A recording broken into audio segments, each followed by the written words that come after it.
Good morning, everyone. Good morning, friends. It is time for morning coffee AMA.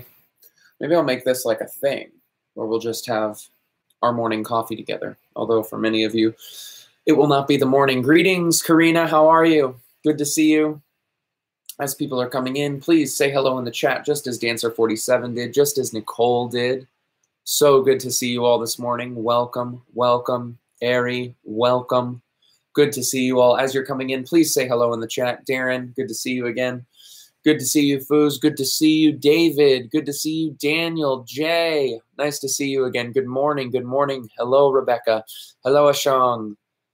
So good to see you all. Fidel, good to see you. What's up? Not a whole lot. Just having my morning coffee right now. Just having my morning coffee. I am away from home once again, although I'm actually still in Chicago. I am probably 40 minutes from my house, but I'm doing a shoot not related to YouTube, not related to my ministry at all. Sometimes you got to do things to pay the bills. And so I'm actually doing a shoot this weekend for a dance conference. So I'm here for like the next 4 days. But I decided while I had my morning coffee, it's subpar hotel coffee, nothing better. I decided that while I did that, I would come on here, hang out with all of you for a little bit, and also let you know two things. One, I want to answer some of your questions, so as people are coming in, please start throwing some questions in the chat. I would love to answer your questions here today, but also to let you know that today I dropped a new spoken word on YouTube. It's not a full video, it's just the track on YouTube, and the track also exists on Spotify. And so what I thought might be fun, Joshua clearly has already listened to it. Joshua says, your new poem is really good and it's helped me. You should go listen to it because Joshua's review is it's really good and it helped him. So here's what I would like to do. I would actually like to play it on my phone for you all so you can sort of hear it, and maybe just a little preview, and then encourage you to not only go and watch the video, but also go and stream it on Spotify, share it with friends, and then I want to talk about what the poem means a little bit. So once again, the poem is on YouTube. It's also on Spotify, and it's called Psalm 51. So here's a little preview. It's playing. Let me know in the chat if you can hear that. I spend sleepless nights waking others with the sound of my own struggle, pinging any innocent or unsuspecting defense tower so long as I don't have to fight this alone.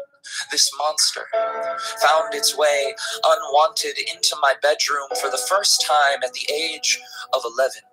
They called me an early bloomer, but I never felt more buried, suffocating in the shame of things I hadn't even learned yet in health class, humiliated by stuff my young brain didn't know existed. If only my growing body could have resisted. It's hard to understand the right thing when you're introduced to it in such a wrong way. It's hard to stay a child when the culture's version of manhood would turn me into a beast. At least that's what I told myself as an excuse. Like I've been induced to be seduced, created to be frustrated and motivated by the same thing, ping after ping after ping, sting after sting after sting. It's much easier to hurt others with your sin than to deal with the pain yourself. Have mercy on me. Let me see beyond the iniquity. Is there even a reality where I'm free? Where my eyes care about what's actually there, the divine image, a clean heart, a restart. All right, so that is a little preview for you all. If you want to hear the rest of the poem, I highly recommend that you do. I will throw the link actually right now into the chat and you can go watch it. Here comes the link for you all. I highly recommend that you go and you watch that video and listen to that track, stream it on Spotify. For me, this is a very, very personal poem all about what I really consider to be my, what Paul would say, sort of thorn in the flesh. I've talked about it a little bit on this channel about my sort of battle with lust over the years, and that has definitely been a really, really difficult struggle for me. For some people, it's alcohol. For other people, it's drugs. For other people, still, it's gossip or jealousy or whatever it might be. For me, the thing that I think tend to struggle with perhaps even more than the average person is lust. And that was something that is a struggle that started in me very, very early at a very young age, as the poem sort of talks about. But I've been fighting this battle for a really long time, and I've experienced moments and seasons of complete and utter freedom, and that's incredible. But I've also experienced really, really low moments and really, really, really difficult times, and times where I just didn't think that I would be able to keep going. I didn't think I'd be able to move forward. I didn't think I would ever be able to just have a normal life or be able to have a healthy relationship or healthy marriage. And there were times where I just like completely lost hope. And during those times, there were people who were there for me, and I am so grateful for them. And there have been people who have stuck with me through it all. And there have been people that have helped me sort of remove the stigma around it, because I think, it's a shame, we feel shame when, maybe we struggle with other sorts of addiction, but I think there's a extra special sort of shame that we place on lust and things and sexual addictions. And there's been a lot of people that have really helped me remove that stigma, that unless you're willing to actually talk about it and be open about it, you're never going to experience freedom.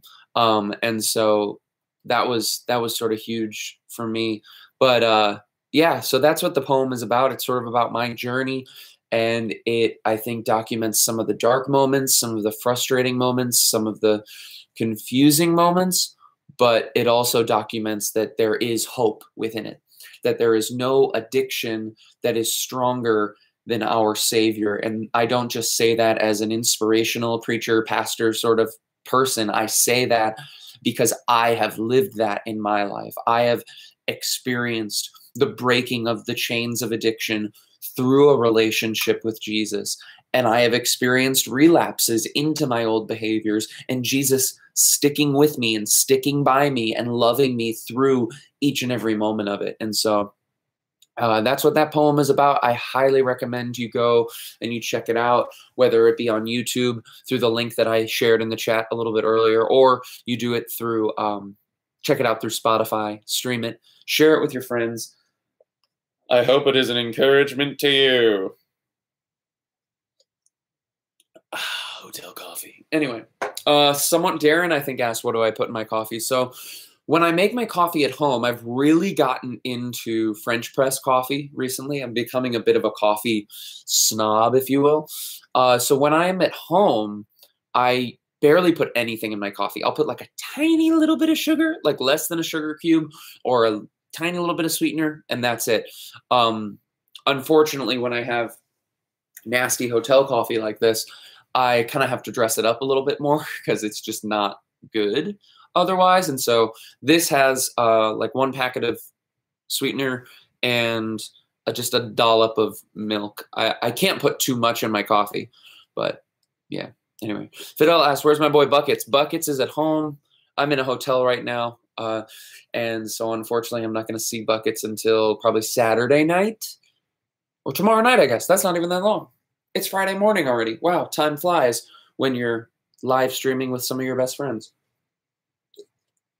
All right, so I want to answer, as I've already been doing a little bit, but I want to answer some more questions in this short time that I have left. So let's see. Hold on one second. There is something that I have to do really quick for myself. Sorry. I'm working currently. So, all right, let's see. All right, what do we have? Justin asks, have you seen Sincerely Freedom by Nick Vitellaro? No, I have not. Maybe I should check it out, though. Love you too, Justin. Thanks so much for the suggestion. I appreciate it. Let's see.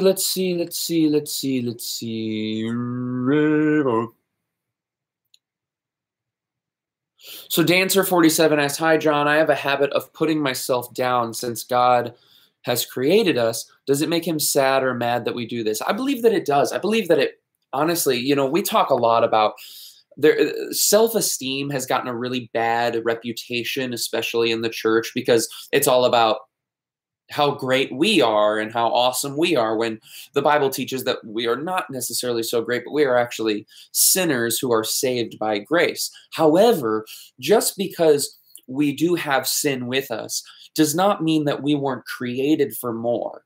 It doesn't mean that we weren't originally created by a perfect creator, in the image of a perfect creator. Yes, we are marred by sin, but ahead of that, our original design is actually very, very good and beautiful and carefully crafted.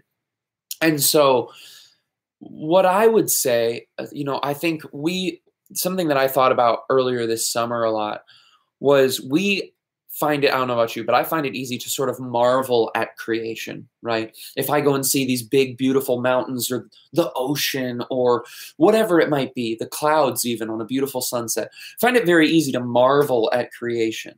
However, we often struggle with loving other people, and we also struggle with loving ourselves. But what we learn in the Bible, what we learn in Genesis, is that God created every sunset, every river, every ocean, all of that nature and creation that we marvel at. God created all of that, and he called it good.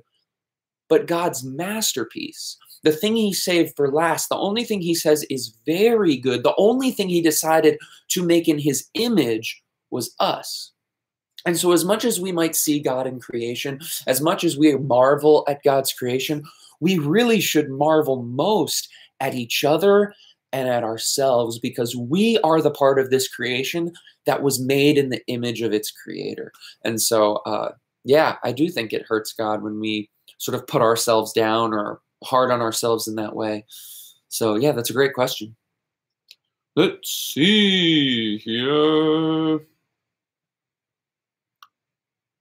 Indy asks, I have a simple question, John. How do you stay close to the Lord? How do I stay close to God? I stay close to God in many different ways. But one of the chief ways is just remaining mindful that God is there through just what I try and keep as a constant and continual, constant and continual sense of prayer. You know, the Bible talks about pray continually. Pray without ceasing. And we hear that and everyone's like, well, that's really difficult. And then we just don't even try it. But I don't think it's necessarily this idea of I am praying all the time, as much as this idea of pray continually, pray without ceasing. It expresses a mindfulness of, in every single thing that you do, be mindful that God is with you in it. Be mindful that God is with you and for you, and that you can go to the grocery store, or you can go to your job, or you can sit down to dinner, and God can actually be at the center of your mind and your heart, even if he's not necessarily at the center of every single conversation or meeting that you have. And so that's something that I continually try and do. It's definitely not easy. Let's see what else we got. Sorry, maybe I'm getting sick. I don't know.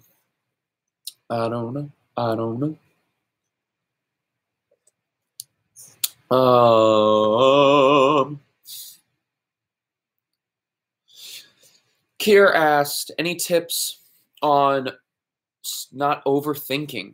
Hey, if you guys have any, please, because I am a massive overthinker. And so the biggest tip I have is to reach out and talk with someone who is not an overthinker. I have a good friend of mine, Dave. He's very logical. He usually calls me out when I am overthinking. And so I usually lean on him. I take my problem to him and say, hey, I know I'm overthinking this. I'm going to give you the situation and you help me to get some clarity on it. So perhaps just knowing what your struggle is and then surrounding yourself with someone who perhaps that's one of their strengths when it's your weakness. Daniel, it's good to see you again. Long time, John. I didn't think we'd speak again. Of course we did. Oh, gosh. A few weeks ago, the depression came close to taking me beyond. My question is, how do I reconnect with God after attempting suicide? Love you, brother. we'll check in via email soon. Daniel, it's great to hear from you, man. Love you very much. I've been praying for you, actually. Been sharing your story with a couple individuals as I've been traveling, just because it's just been so encouraging to me. I think, you know, I think with that sort of thing, God is already with you. Whether you feel that connection or not, God is already with you. When you were in that dark season, God was with you there. Even if we couldn't feel him, even if we couldn't conceive of him, God was there with you in that season. And so knowing that there's nothing necessarily that you need to do to get yourself back into God's presence other than opening yourself up to it. And so I would say, as I always say to people, is get back to the basics. If you're really looking to sort of reconnect to your awareness of God in your life, get back to the basics. Get back to daily prayer. Get back to studying God's word. Get back into community with other Christians where you can go to them and say, hey, can you pray for me? Can you pray with me? I feel so disconnected from God's presence. Can you please intercede for me so that I can get back into my sort of relationship with God and begin to rebuild that. So, Daniel, I appreciate your openness. I appreciate your super chat. Thank you so much. That really means a lot. You have always been such an incredible supporter of this ministry.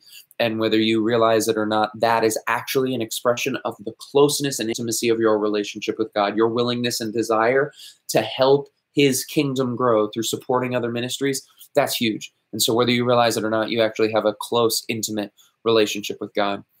All right, friends, that is all I have for today. I actually have to get going here pretty soon. Don't forget the new poem, Psalm 51. It is available on my YouTube channel. Here is the link once again. Just put that in the chat. Please go check it out. Also, don't forget to stream it on Spotify. Don't forget to send it to your friends and send it all over the world. And I would love to hear perhaps how that poem is encouraging or affecting you. Y'all, that's all I have today. I will talk to you again soon. We'll do another live stream sometime soon. Thanks, friends. I love you all. Keep being awesome.